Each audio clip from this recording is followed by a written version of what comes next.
Welcome one and all to Books in Focus. Hi there. Hello, You're just in time. So as per usual, we have a group of big best-selling fiction on our first slide. So John Grisham has a new book coming out called The Widow. It's in my imagination, his are newer like every month. Grisham? No. It just seems like he's old. He's more of a maybe twice in a year type of guy, I feel like. Seems like one. Yeah. Patterson, who is not on the slide, does have a book coming out with his name on it. It just didn't make the top 8 cut this time around, but he's in it definitely every month. Okay, I'm thinking of him too. So this latest by Grisham is about a rural Virginia attorney who has to clear his name after he is accused of a wealthy widow's murder.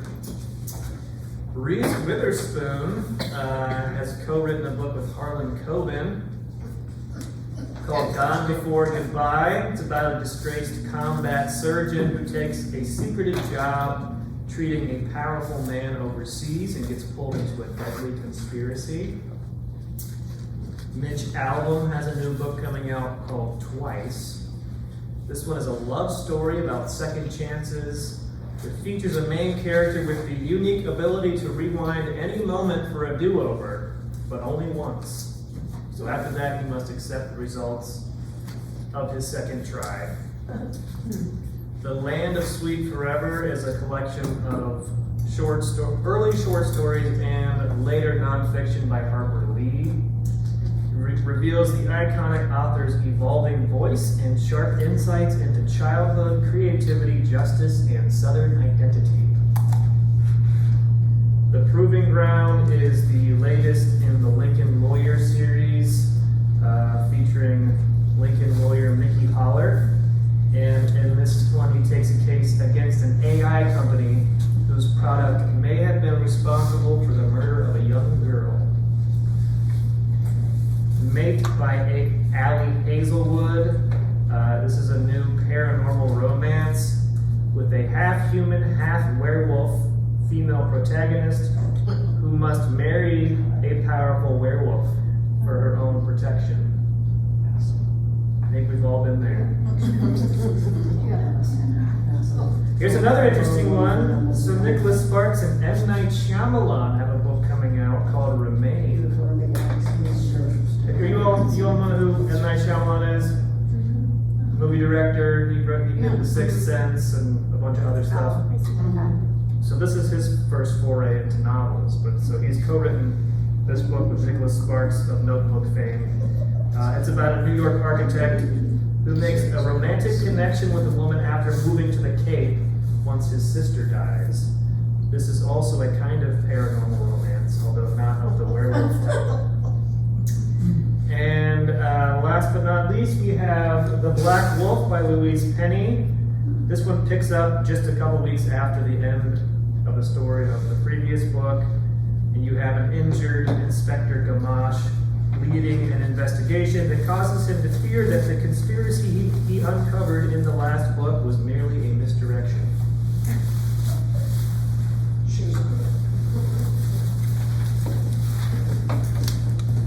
That will hop right into nonfiction bestsellers. The first one is 1929 by Andrew Ross Sorkin.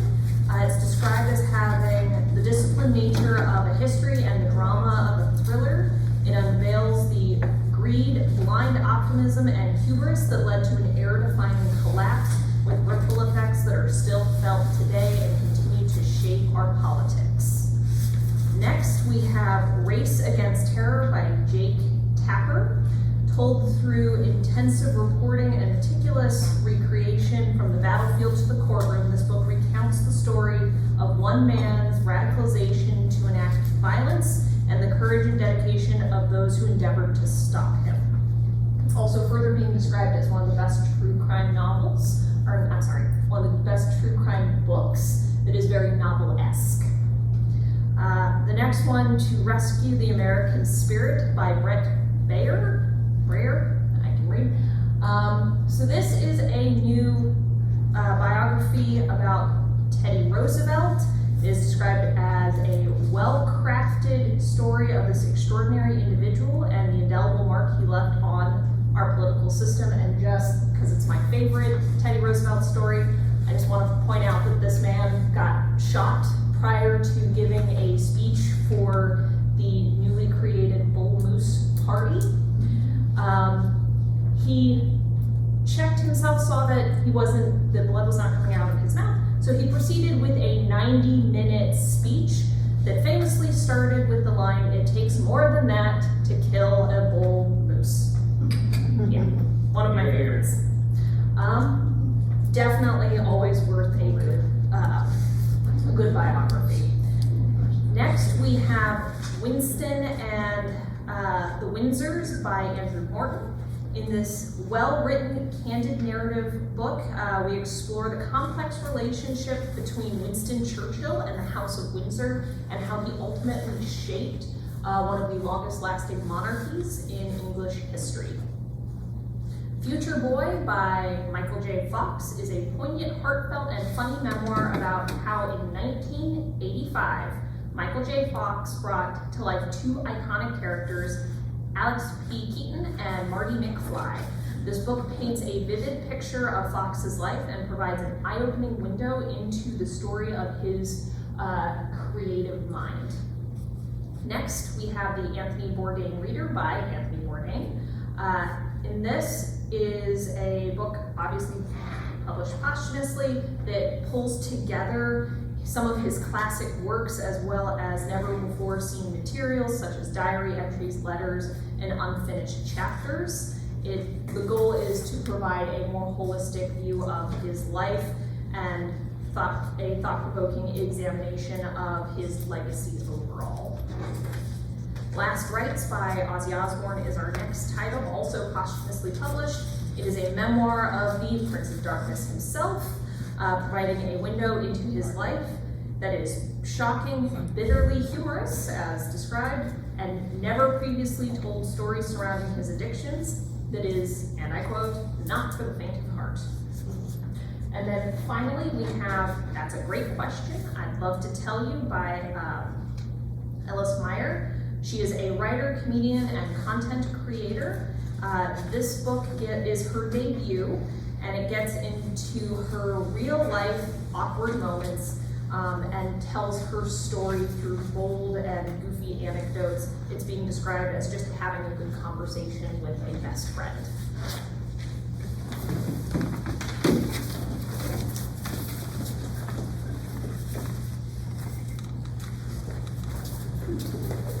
I thought you were going to pull the plug and put it Yeah, it's like, it wasn't that bad. They didn't have a pencil, you're Exactly. fine, now I have a pencil. I write down all the links. Alright, so Tin Men is the rip-roaring, action-packed final book in the Scott Brody and Maggie Taylor series, written by father-son duo Nelson and Alex DeMille. Nelson DeMille, you may be aware, died last year, so I believe that's why this is going to be the final book in that series. Brody and Taylor are special agents of the U.S. Army Criminal Investigation Division, and in this latest book they are sent to investigate a major's death at a military installation in the middle of the Mojave Desert. At this particular installation, Army Rangers have been working with lethal AI-controlled robotic prototypes. In other words, 7-foot-tall killer robots called Tin Men. Brody and Taylor are partners whose bond transcends the workplace, and their dynamic fuels much of the story.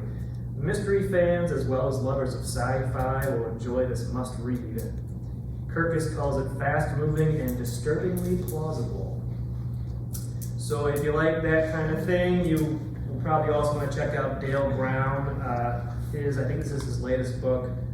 No, this is the first in his latest series of military thrillers that features a U.S. Air Force intelligence officer named Nick Flynn. And in this book, he's on the hunt for Russian commandos in the mountains of Alaska. And then another similar author is Brad Thor. This one, Edge of Honor, is the latest in his Scott Harbath series.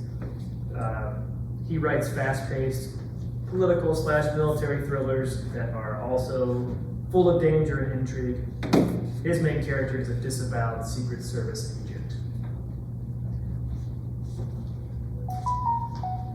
So, Thomas Pynchon, this one is a Depression-era noir literary mystery set in Milwaukee. So the protagonist is Private Eye Hicks McTaggart. It's a pretty good Private Eye name, if you ask me. And the story involves him ultimately searching the globe for the missing heiress of a Wisconsin cheese fortune. Before he finds her, he will be entangled with Nazis, Soviet agents, British counterspies, swing musicians, practitioners of the paranormal, and outlaw motorcyclists. So this, I'd heard this author's name before, but didn't know too much about him. Apparently he's very elusive. He's now 87 years old, and if you were to look him up, the picture you'll see of him is probably the one that's black and white from like 1955, I think. I thought he was dead. Yeah. Isn't he the one that wrote, Gravity's Rainbow. oh, okay. Yeah, That's I what thought I- he was dead too. So that was a book that came out in '73 that is apparently his magnum opus, Gravity's Rainbow. He wrote other books that were familiar to me that I might not be able to call to mind right now. Fear and Loathing in Las Vegas, I think was him. Maybe? No, that's, Yeah, it's maybe not that one. that's Hunter S. Thompson, I think. Okay. Yeah. But you probably recognize a couple of his other titles. Anyway, so this is, I think it's been over a decade since he's published. So, read alike. So Carmadol by Jonathan Ames. This one is about a detective who's framed for murder and must sneak into Los Angeles with an expired passport and evade the Jalisco cartel while bringing the true murderer to justice. And Velvet Was the Night is another noir mystery set in this one's set in the 70s, Mexico City. And the main character here is a secretary who's searching for her missing neighbor and gets entangled with an eccentric gangster.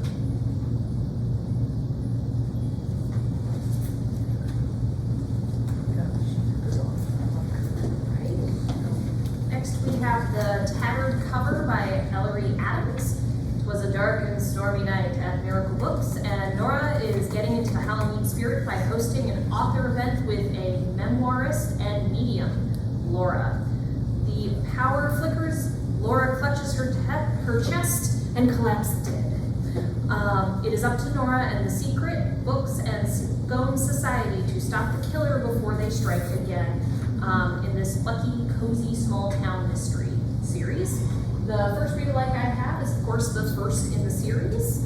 To get yourself introduced to the characters, the small town, where everyone blissfully believes the keys to happiness, friendship, and baked goods, and solving murders, of course, can all be found within the pages of a book.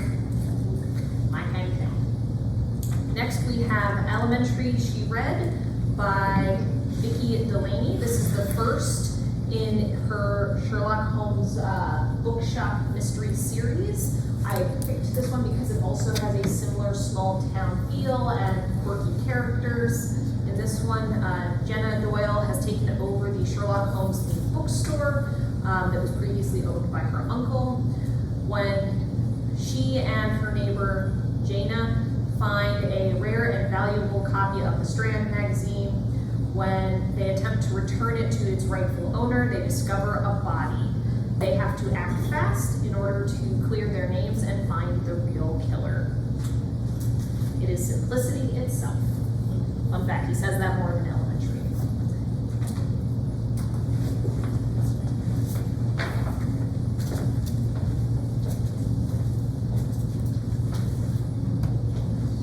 Morning, ladies.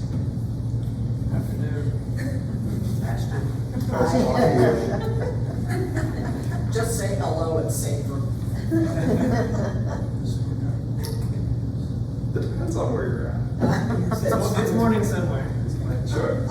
It's subjective, time's subjective, it's relative, right?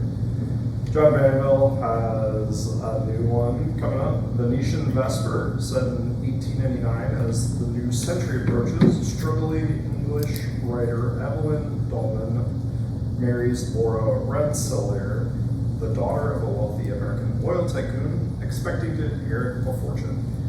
Evelyn's dreams are shattered when a mysterious rift with Laura's father leads to her disinheritance. The disillusioned couple travels to Venice for a New Year's celebration at the Palazzo Dioscuri, home of the charismatic yet deceitful Count Barbarigo. Once there, strange otherworldly events begin to unfold, pushing Evelyn's fragile nerves to the brink, leaving him to wonder whether it's the Misty City played tricks on him or if he's losing his mind. In the vein of Italy and inheritance, Joe Piazzo's Sicilian Inheritance, Sarah Marsala embarks on a journey to Sicily after her great aunt's death, reveals a family secret about her great-grandmother's mysterious death, uncovering a twist-filled mystery that ties her to a fierce, defiant woman of her past, a dangerous conspiracy that echoes through generations. And then in the vein of supernatural, What Moves the Dead by T. Kingfisher, retired soldier Alex Easton races to the decaying ancestral home of their childhood friend Madeline Usher, only to find them nightmarish landscape of fungal growths, possessed creatures, and a family cursed by a dark, mysterious force.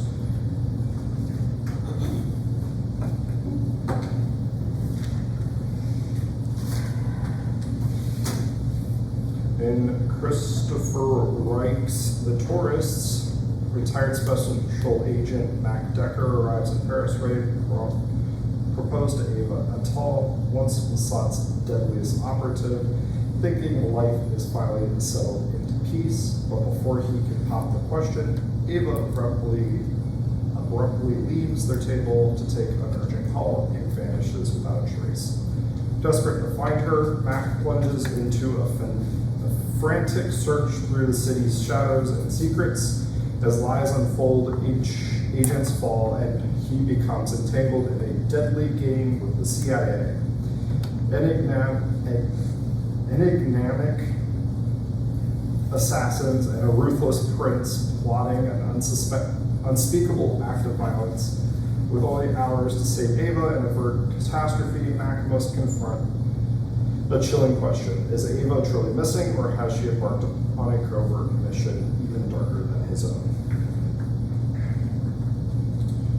Relikes are going to be Spy Coast by Tess Gerritsen. Retired spy Maggie Bird's quiet life in a Maine village is shattered when a body appears in her driveway, forcing her to reunite with a group of former CIA operatives. And in Zero Sum by Barry Eisler, returning mercenary John Rain is forced into a deadly game of survival by ruthless Victor, a sociopathic crime lord, and must navigate a web of betrayal, desire, and deadly choices as he battles for supremacy in the shadow world of assassination. Spy Coast is good. She's good. I like her.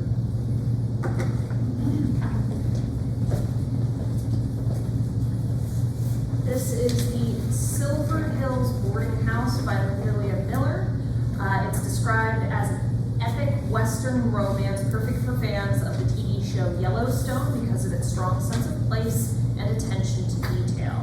In this story, our protagonist Lisbeth will do anything to keep her family together, even braving the West. Meanwhile, Gabe is no saint. Since his family died, nothing has been the same. A chance meeting at Ornetta's boarding house changes everything in this opposites attract romance. The first read-alike I have is The Jackal's Mistress by Chris Bojalian. I believe is the correct pronunciation. At least say that's how it was in the audiobook. Anyway, so I picked this one as a read-alike, even though it is a very different kind of story. The focus here is on how two people become friends despite having very different backgrounds and how they came together under very strange circumstances. This book is set in 1864, the tail end of the American Civil War. Libby is the wife of a trader currently imprisoned in a camp in Ohio. During his absence, she has been keeping her grist mill running with the help of her orphan niece Jubilee and two freed slaves, Sally and Joseph, that she hired. Together, they are trying to also keep a wounded Union captain alive and his location a secret. Libby can't help but feel attracted to this man as she helps care for him in this richly detailed historical narrative. I'd also like to point out he will be here, Mr. Bujalian, for our Speaking Volumes event in October. That's a good book. Yes. That's good. It is an excellent book. So yeah, definitely pick up your copy today. The next read like I have is a Cadler at Heart by Janet Daly.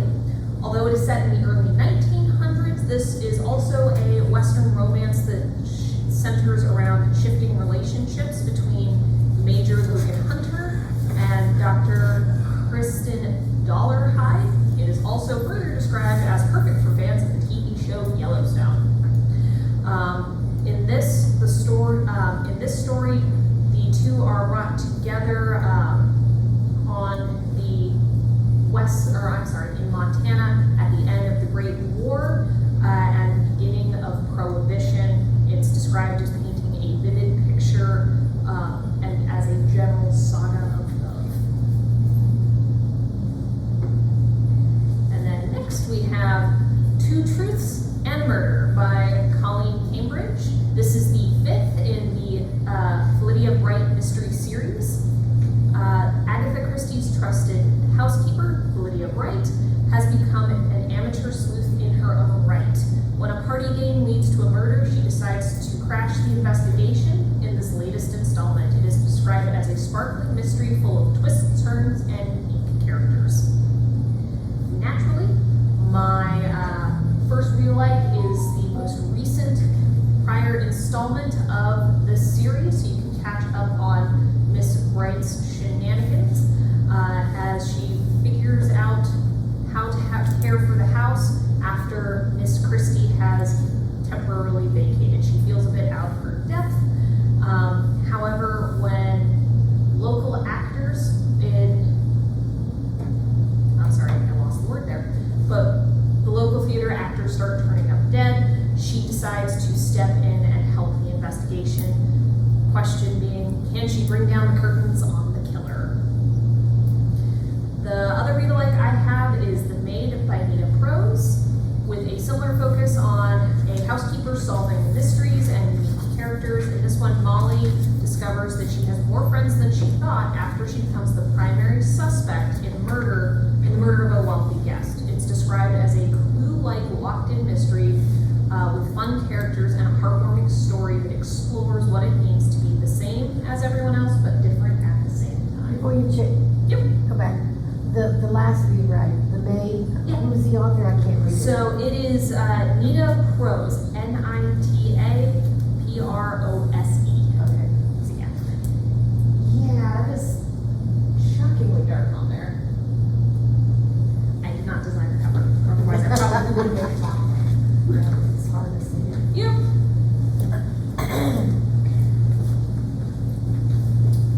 A Wooded Shore is a collection of 9 sharp, darkly humorous stories about men on the fringes of American life, drifting through motels, dive bars, and dashed dreams as they wrestle with love, regret, and their pasts. So these stories are mainly set in the American West, and they usually have middle-aged male protagonists. One reviewer calls them a memorable group of misguided and doomed characters, much like all of us. As always, McGuane stuffs his stories with offbeat plots, as when an insurance salesman's life changes after he rescues a cat from a burning house, and darkly funny moments such as a character dying from a dream. This provides further proof that McGuane is one of America's greatest living writers. That's the Publisher's Weekly review there. For more short story collections that have also gotten praise and reviews, Long Distance features stories that center on characters displaced by choice more than circumstance, both determined to install themselves in new lives and preoccupied with the people they've left behind. And An Oral History of Atlantis is a collection of stories from a Pulitzer Prize finalist that explores identity, memory, and the absurdity of life. Now, this was brought to our attention, and I think this one was in last month's list, but here it is again because I guess the publication date got pushed back a month. So, forgive me if you've already heard the synopsis here, but this is a take on Agatha Christie's Murder on the Orient Express. Author Agatha St. John is on a luxury train ride from Toronto to Montreal, courtesy her husband Teddy, who purchased her the ticket as an early Christmas gift. She's been trying to write her latest novel, and the idea is that this will serve as kind of a writing retreat through the Canadian wilderness. But the train breaks down in the middle of a snowstorm, all communication is cut off. I'm guessing some people wind up dead. The slow build as each choice and event makes their situation more dire gives the novel an intense pace that will keep readers turning pages. So if that sounds of interest, you might also like With a Vengeance by Riley Sager. This one came out this year as well. And in this book, a woman lures 6 people onto a luxury train to expose their crimes, but ends up having to risk her life to protect them after a passenger is murdered. And then for another modern take on an old Agatha Christie novel, Daisy Darker by Alice Feeney is loosely based on And Then There Were None. This one, a family gathers at an isolated Gothic house for their matriarch's 80th birthday, and they begin disappearing one by one.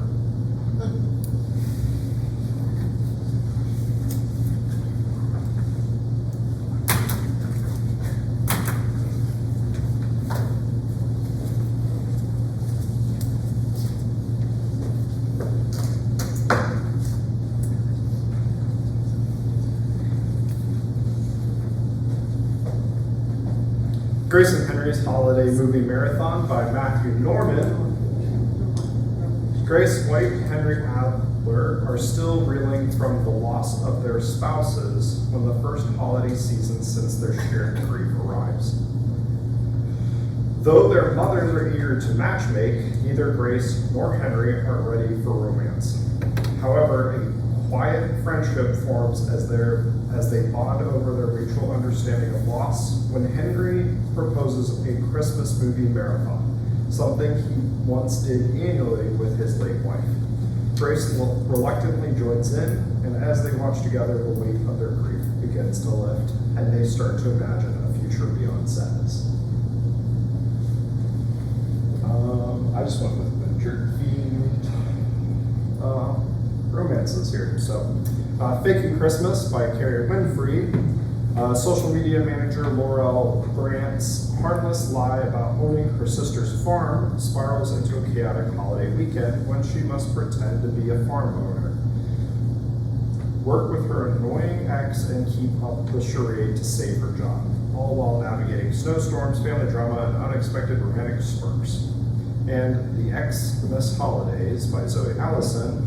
Maya Bashir's detour to a festive party in the Scottish Highlands leads to an unexpected reunion with her heartbroken past when she finds her ex, Sam, serving drinks naked, and the two are forced to work together over Christmas, uncovering long-buried secrets and giving love a second chance.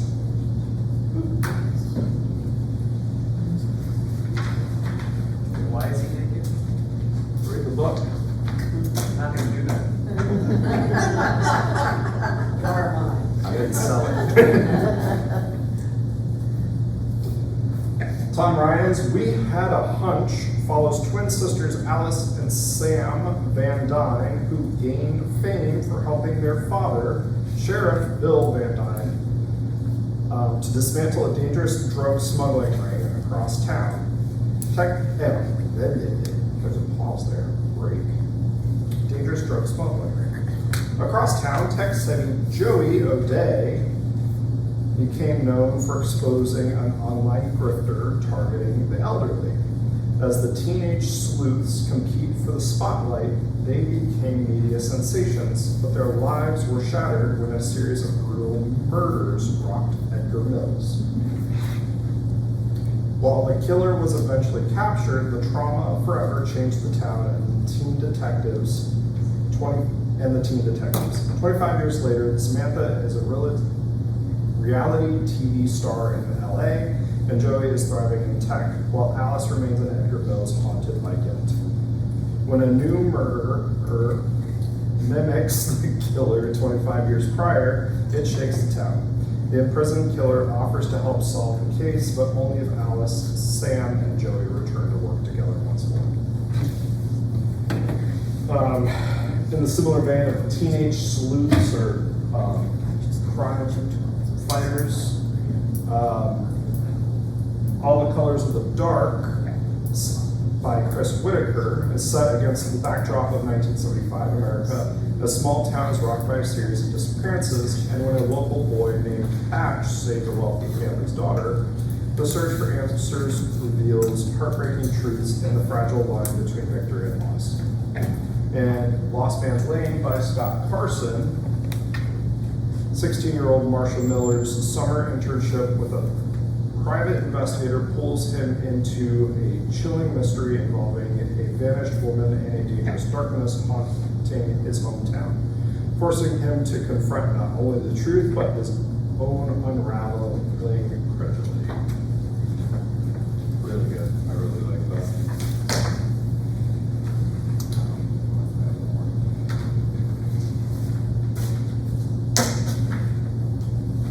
After that, The Dark by Andrew Glavin. Cameron Winter is falling in love with a beautiful and intriguing therapist, Gwendolyn Lord. After finally reaching out to her, their passion blooms quickly, but when Gwendolyn shares the chilling case of a real-life locked room mystery, Winter is drawn into a dark investigation. In Tulsa, a respected man named Owen McKay goes into a violent rampage, killing his family before dying under mysterious circumstances in a padded cell. As Winter digs deeper, he uncovers a web of silence surrounding the case, one that leads back to a deadly killer from Winter's past.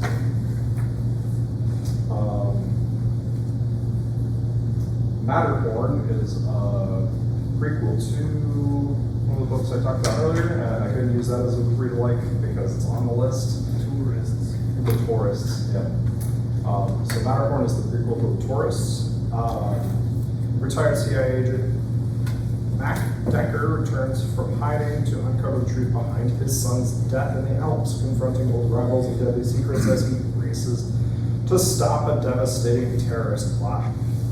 And Slough House, which is like number 9 or something in the series, by Nick Herron, a team of disgraced MI5 agents known as Slow Horses seize a chance for redemption by investigating a high-stakes kidnapping with unexpected twists that challenge their loyalties and skills.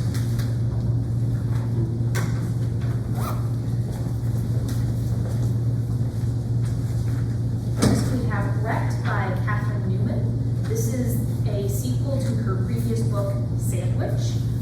It takes place 2 years after the events of Sandwich. Here we reconnect with Rocky and her family in their home in Western Massachusetts.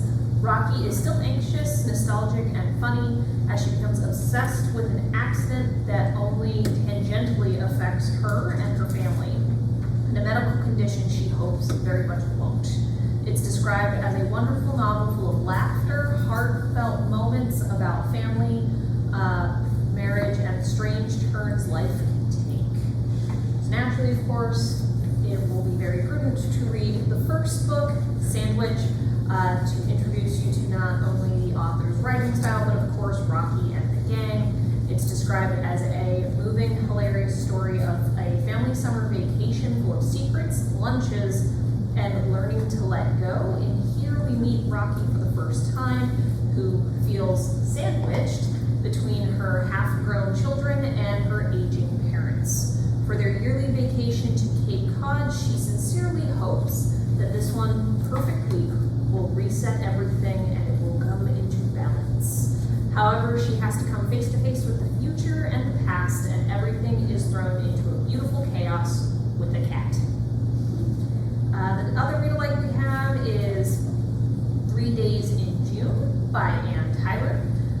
Because of its focus on family discovery in short periods of time, in this one, Gail is the captain of the Struggle Bus, losing her job the day before her daughter's wedding, and to put the topper on the proverbial cake, her ex-husband shows up unannounced to said wedding with a cat. Meanwhile, Gail's daughter has just learned a secret about her husband-to-be that might just light everything on fire.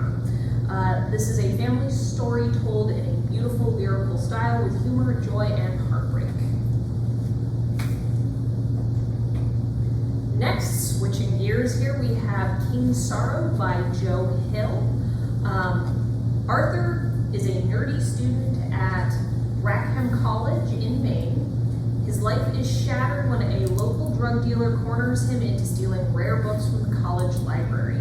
Arthur and his friends dream up a wild fantasy to free Arthur from this situation. The friends conjure more than they bargain for when they have to select either a yearly sacrifice or suffer the consequences. This is described as a chilling, creepy, atmospheric, Faustian horror. So both of the read-alikes I picked are focused on Faustian deals. One of them is a little less horror-y for those of us who don't enjoy the stabby, and then the other one's a little more horror-y for that reason. The first one is Light from Uncommon Stars. This story is again the less horror one. It is more speculative fiction. In this, Shizuka made a deal to escape damnation. She must entice 7 violin prodigies to trade their souls for success. She has already delivered 6 of them. She can practically feel the curse lifting as she discovers a talented runaway. However, things take a wild turn when instead she finds a retired interstellar refugee, a starship captain named Lane Tran.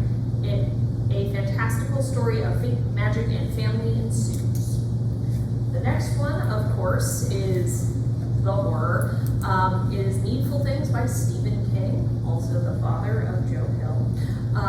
In this, anyone in the small town, serene town of Newcastle, when they walk into Needful Things, finds that one perfect thing that they've been searching for. A rare baseball card, an amulet that feels special and healing, and anything else you can imagine. The only thing they need to do to acquire this item is to play what seems like just a harmless prank on a fellow town member. As the seemingly idyllic town becomes chaotic and makes violent turns, it becomes clear that there is more at work than meets the eye in this suspenseful, twisting story.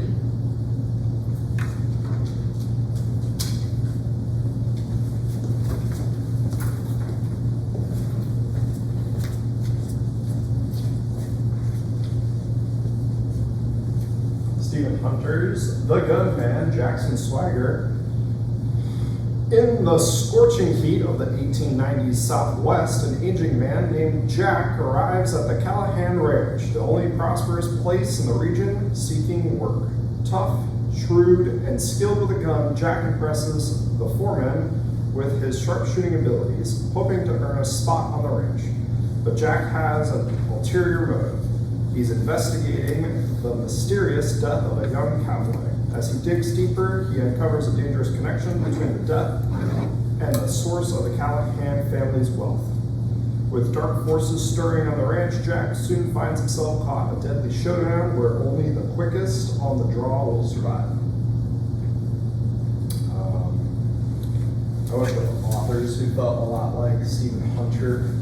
Robert Crace's Elvis Cole and Joe Pike series felt a lot like a series Stephen Hunter does.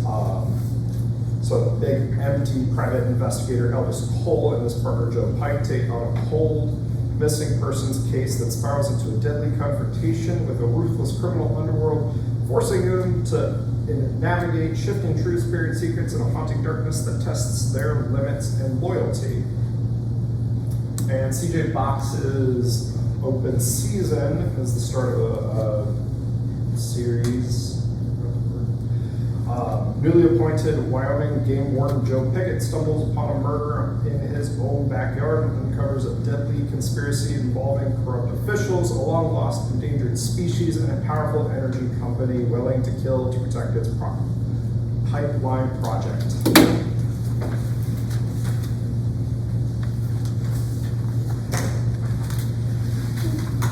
Bad Bad Girl by Jen Gish.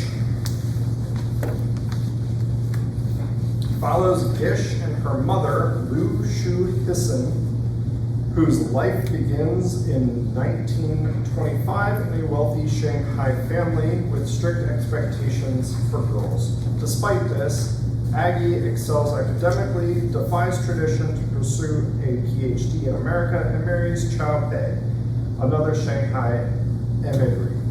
In Manhattan, they build a new life, but their marriage unravels by the time Gish is born. As Gish grows up, her mother struggles to understand her strong-willed American daughter, repeating the same harsh refrain from her childhood. Spanning continents and generations, Bad Bad Girl is a poignant exploration of the complex, often strained relationship between mother and daughter.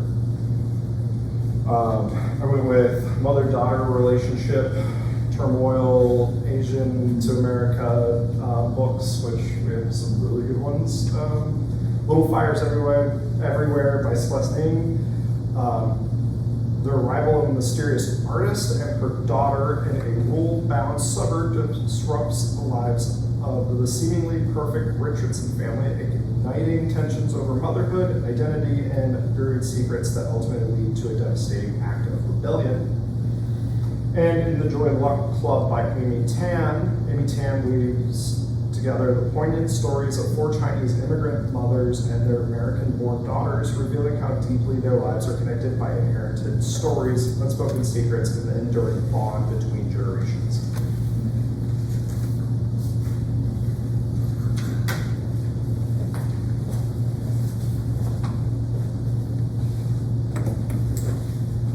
Hey, Tom's Crossing by Mark Danielewski. This coming-of-age story set in 1982, Bournemouth County, Utah, is at once a Western saga, a mythological tale, and a ghost story with elements of police procedural. Danielewski is the author of the cult classic book House of Leaves that you may or may not have heard of. But this one, again, is set in 1982 Utah. You have 2 high schoolers who devise a plan to rescue a pair of horses from a slaughterhouse. One of the boys, Tom, is terminally ill, and he persuades new kid, Caleb, to help him as sort of a dying wish. After stealing the horses, the plan is to take them through Utah's canyons and mountains to a place called Tom's Crossing, where they will set the horses free. It is an intricately constructed, page-turning epic. My Name is Yip by Patty Crew is set in the 19th century Georgia gold rush, and it's the story of a 15-year-old mute boy and his friend on the run after committing a major crime. And another similar read would be All the Pretty Horses by Cormac McCarthy. This novel tells the story of John Grady Cole, a young Texas rancher who ventures to Mexico in search of excitement.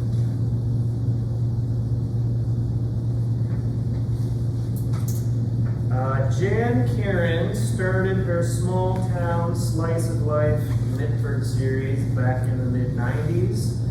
The series centers around the steadfast town rector, Father Tim, and includes a large cast of lovable characters. So My Beloved will be the 15th book in the series and the first to be published since 2017, so fans of the series are excited to have a new one coming out. It takes place during the Christmas season and involves a private letter of Father Tim's getting circulated amongst his neighbors. Poignant, hilarious, and life-affirming, My Beloved sets a generous table for millions of readers who love these characters like family. With Karen's signature humanity shining through on every page, this is a season of life in Medford you won't want to miss. Village School. I don't know if she pronounces her name Miss Reed or Miss Red, but either way, it's not her real name. But this one is the first in her Fair Acres series, as it's called, which is about a remarkable schoolmistress and her lovable group of children in the fictional village of Fairacre, England. So, similar kind of general fiction, gentle reads, small town vibe, and similarly, All Is Bright by Catherine Spencer. This is one in a long-running series that she originally was co-writing with Thomas Kincaid, the painter. Also set in a small town, also around Christmas, also with the Reverend as the main character. So lots of similarities there.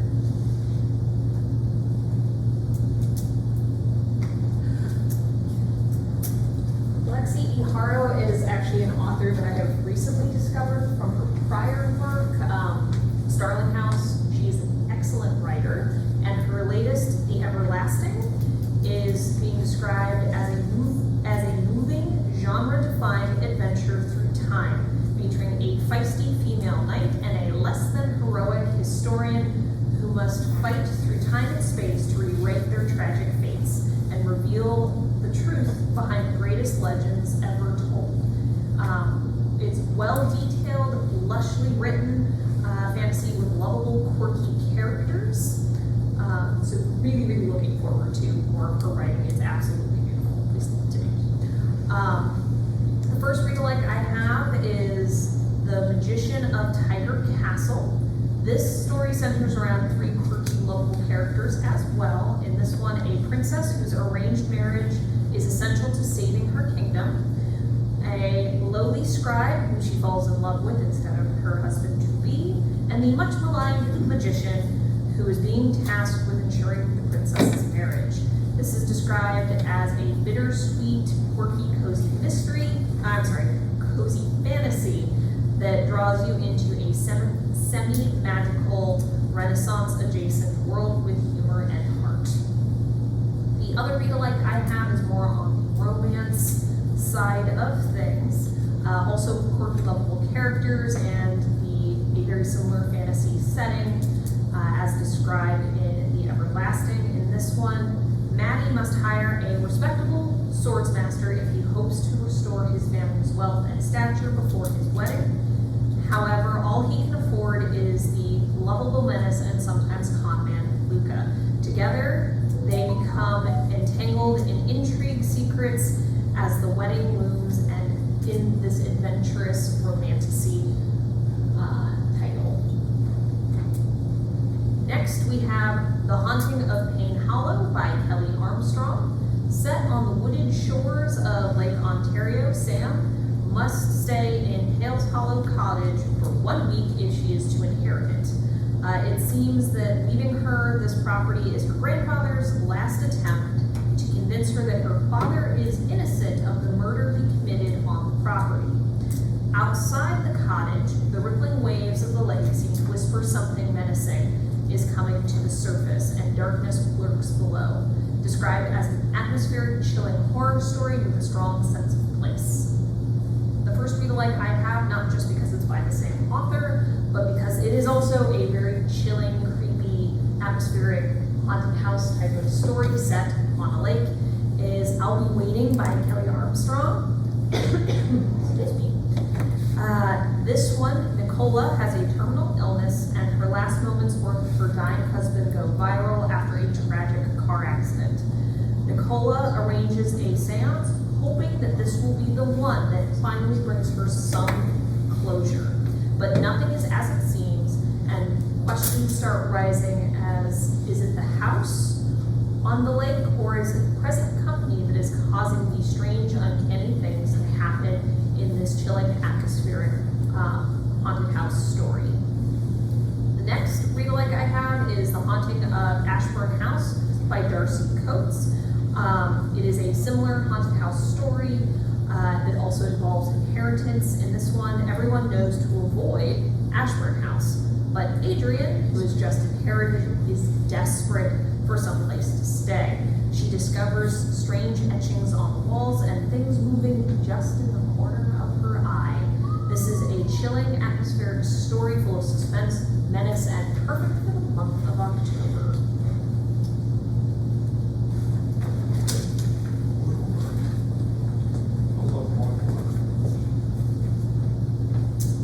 Happy People Don't Live Here is a playful debut novel by an author who has previously only written short stories.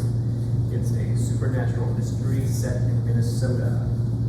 11-year-old Fern and her mother, Alice, have moved to yet another new apartment, but this one happens to be in a building that was once a sanitarium, and it's haunted. When Fern discovers a dead body, she starts investigating by questioning the other quirky tenants, and Alice, meanwhile, struggles to balance protecting Fern and dealing with her own troubled past.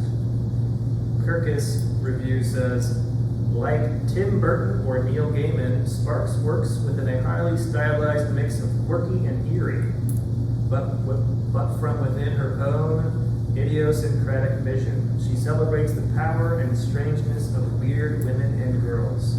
For anyone who has ever wished they made Nancy Drew novels for grown-ups.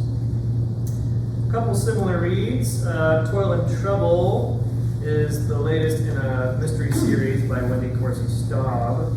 And in this one, a skeptical widow dismisses ominous warnings until strange behavior and eerie guest and her son's unsettling visions suggest danger might be more real than she imagined. So these are both kind of supernatural mysteries, but more on the lighter side tonally. And then An Enchanting Case of Spirits, after a girls' night out with drinks and tarot readings, a newly wedded widowed mother begins seeing ghosts, one of whom reveals unexpected facts about her husband's death. Alright, so if you're looking for more Christmas romance, this is Yours for the Season by Emily Stone. With a lonely holiday season looming, Melanie Carrington gets a surprise visit from her ex, Finn Hawthorne. The reason for his visit, he wants Melanie to pretend to be back together with him to please his mother on Christmas. Although Melanie is initially motivated by revenge, during their time together in the Scottish Highlands, which I believe is also the setting of one of your read-alike books from earlier, she soon realizes that she is not over Finn, plus he is sending some mixed signals about his own feelings. Similar reads would be Holly and Nick Hate Christmas. After getting fired before her Christmas birthday, Holly returns home to find her brother's best friend posing as her pity date, resulting in the launch of the fake holiday romance revenge plot that just may lead to real love. And then Christmas is all around. This one's about a former child star who hates the holidays, but learns that holiday magic can come from a change in perspective or location. When she goes to London to spend the holidays with her sister and meets a charming accountant.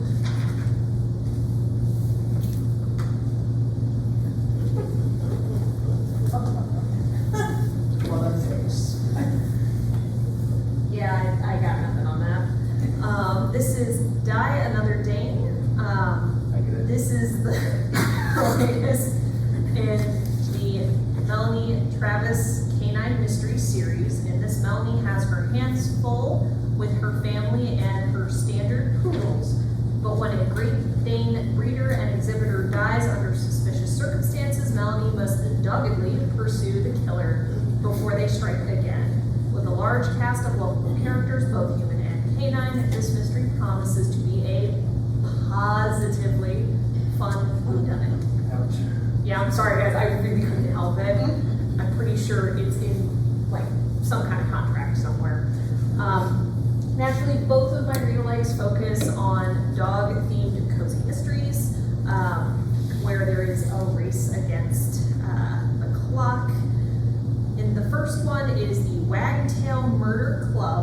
this one, Holly Miller gets more than she bargained for when she rescues an adorable stray by the side of the road. When colleagues of Molly's ex begin dropping like flies, it's up to her with her beloved fluffy friends Trixie and Twinkle Toes to discover the truth. The other read-alike I have is Playing Dead by Pinky Rothschild. And this one, Molly, is barely back on her feet when a dog trainer is found dead. Molly quickly becomes the lead suspect, so she and her loyal Saint Bernardoodle will have to solve the crime before it's too late.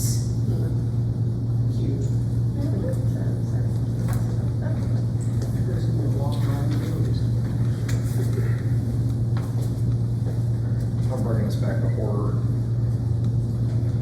These agents does. These worst behind closed doors, so much y'all know. Barry Kwan's The Unveiling. It's a horror.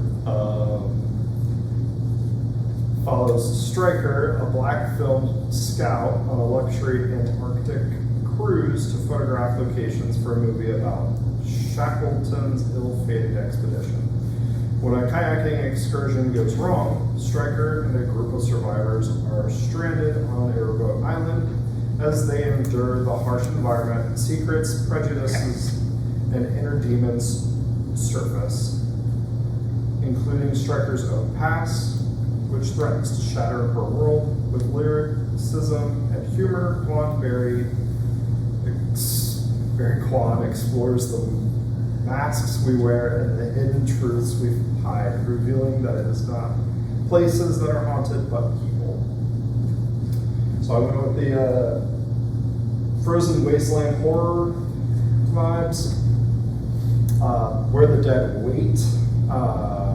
Disgraced Arctic explorer William Day embarks on a harrowing rescue mission that dredges up haunting memories of cannibalism, betrayal, and the supernatural as he confronts both the ghosts of his past and the restless dead that stalk the frozen wasteland. And A Haunting in the Arctic by C.J. Cook. A woman in 1901 awakens aboard a cursed whaling ship with a debt only she can repay, and over a century later, an explorer drawn to its wreck uncovers a chilling legacy of lies, murder, and a vengeful presence that still haunts its frozen corridors.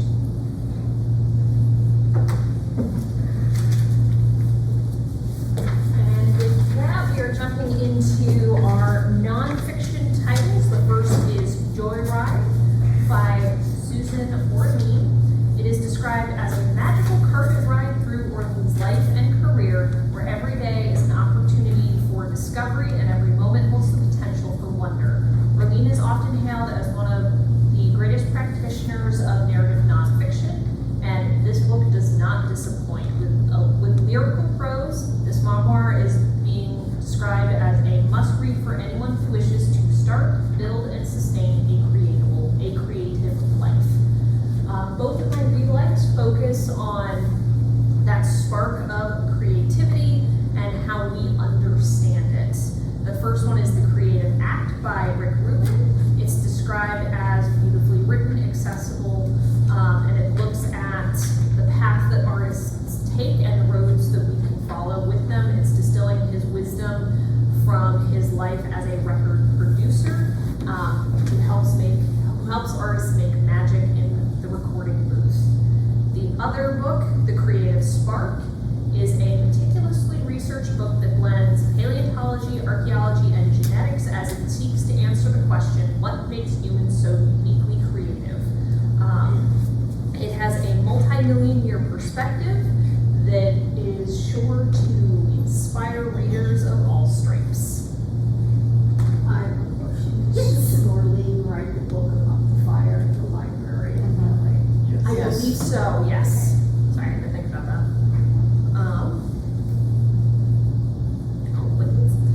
The next one is The Great Contradiction by Joseph Ellis. This one is a book about, obviously, the founding of America.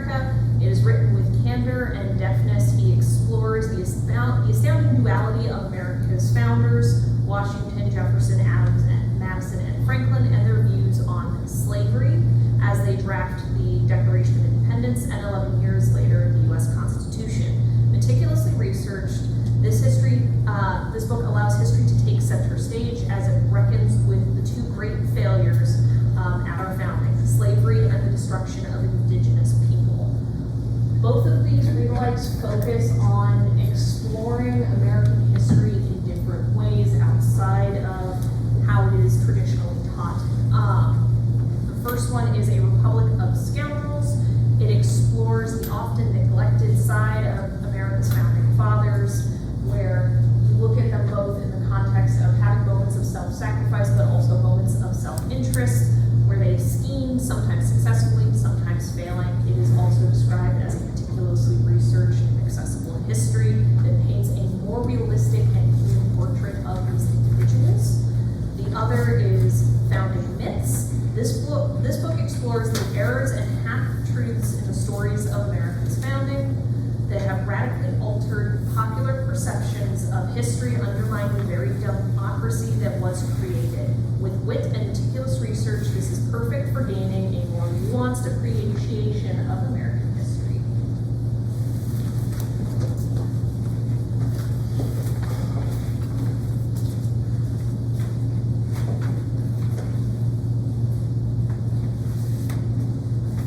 John Candy, A Life in Comedy, written by Paul Myers, offers a comprehensive look at the life of the beloved comedian, from his early days in Toronto's Second City to his rise to fame in SCTV and iconic Hollywood films like Planes, Trains, and Automobiles, The Great Outdoors, and Uncle Buck. Drawing on extensive research and exclusive interviews with Candy's close friends and colleagues, including Dan Aykroyd, Chevy Chase, Tom Hanks, and Catherine O'Hare, Myers celebrates Candy's self-deprecating humor, emotional warmth, and improvisational brilliance through his triumphs, struggles with anxiety, and enduring generosity.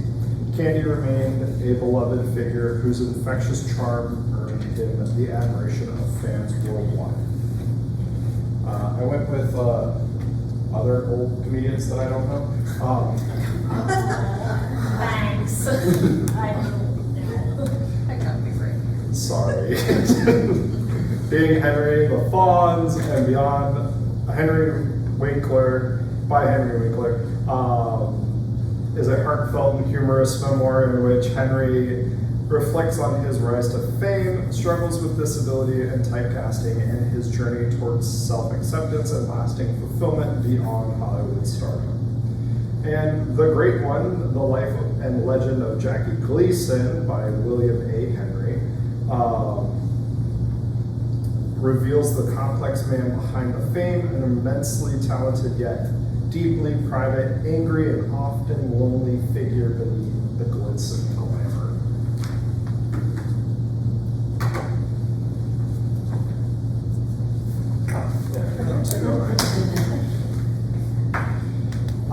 And Sumo Kid has writing, creativity, and soul, where she reflects on her journey from high school when a writer wasn't considered a viable career for women, to her eventual decision to pursue writing, drawing inspiration from her own experiences and writers like Virginia Woolf, Maya Angelou, and Harper Lee. Kid offers guidance for anyone feeling lost in their creative path. At its heart, the book explores writing as a spiritual act fueled by the soul's creativity, blending memoir, guidebook, and spiritual quest. Writing, creativity, and soul is a guide to unlocking the transformative power of imagination and finding the courage to express what truly matters. Other popular writers, sort of writing advice / memoirs, are going to be On Writing by Stephen King, so another Stephen King right here.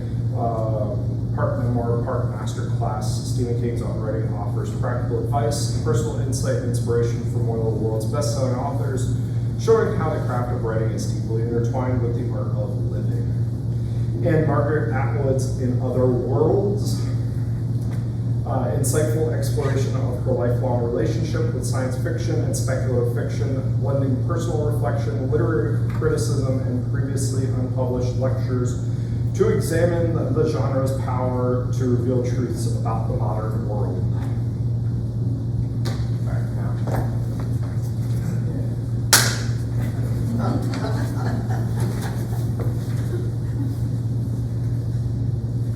Okay, Bring Me the Head of Joaquin Murrieta is an authoritative account of one of the most notorious outlaws of the West, the man behind the legend of, anybody know? Zorro. It's right out there. You guys cheated. So, this book details the bloody saga of the Latino outlaw and seeks to peel off the layers of legend that have accumulated over time to create the folk hero he remains to many today.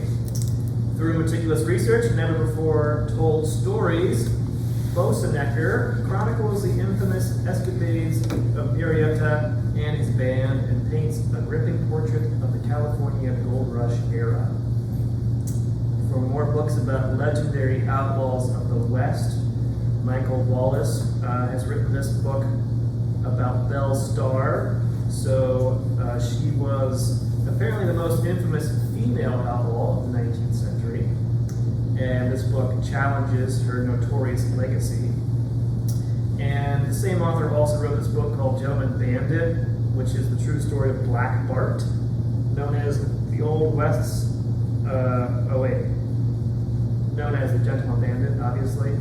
So he apparently held up at least 29 stagecoaches in California and Oregon, and did so with mild, polite commands, which earned him his nickname. Paper Girl by Beth Macy. So this is a poignant memoir by the same journalist who wrote Dope Sick.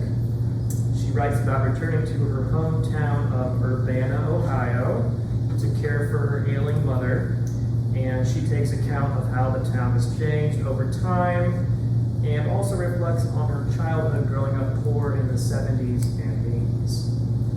Macy tries to diagnose the causes of the dysfunction and decline she observes in her old community and addresses issues like opioid addiction, education, and loneliness. She interviews family members, old friends, and teachers, as well as new acquaintances.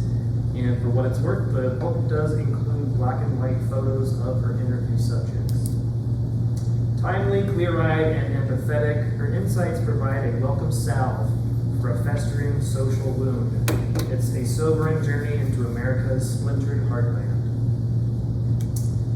Sarah Smarsh wrote this book, Heartland, which is also part memoir, part cultural commentary, and she looks back at her turbulent childhood amongst the working class poor in Kansas in the 80s and 90s.